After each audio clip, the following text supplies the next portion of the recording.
2 Corinthians 5:7. Live by faith and not by sight. Before anything else, I would say that it's easy to explain this. If we would see our world, if we would look at the world we live in 3 layers. The first layer, it is the physical. It's the physical dimension. It is seen with our naked eye. We can touch it with our physical hand. We can feel it with our skin. It is something physical. Well, of course, as we know, if we live by faith, we should be able to look past through these things. So we go to the second layer. It is the spiritual. It is the spiritual dimension where visions, prophecies, spiritual gifts, talents, and dreams transcends. Yes, our world, as I would say, has 3 layers. The first layer, the physical. The second layer, the spiritual. But both the first and the second layer is not absolute. For true faith is found in the third layer. It is the unseen layer. It is the layer where only God knows.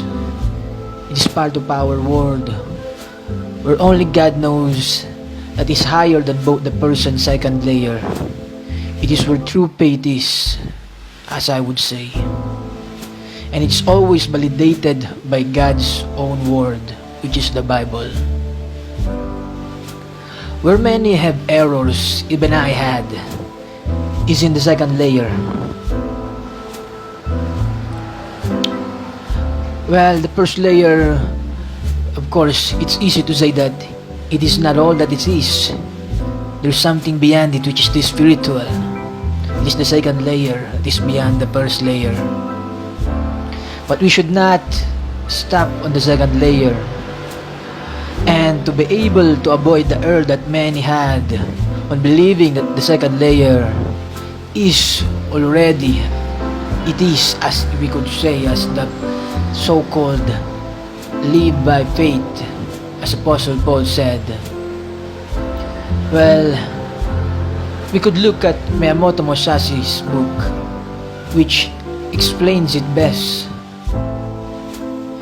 Musashi wrote about the way of the void, and I believe it to goes in agreement with what Apostle said, live by faith and not by sight. For I understand it as being aware of what is in the first layer and in the second layer, being aware of what is in the physical dimension and in the spiritual dimension, but not stopping in there. For us, in being aware in these words, is going to the third layer, which is seeking God to the point of sometimes disregarding what was revealed in the first and second layer. When something is revealed in sight in the first and second layer, then the question of faith is automatically present. For as it is said, live by faith and not by sight. It is not limited on the first layer. It also covers the second layer. For only in the layer that is unseen, in both our physical and spiritual, is true faith resides. We can always have confidence in God, for He is greater than both the first layer and the second layer, and He is the only one who truly knows and sees the third layer. And yes, He is also the only one who can kill both the physical and the spiritual. What I invite others to do, as it is what I believe in, is for one to have relationship with God. God who is God above all the 3 layers, God above the first layer, God above the second layer, God above the third layer. He is the one who judges all the works that we have, as we say we had acted on by faith.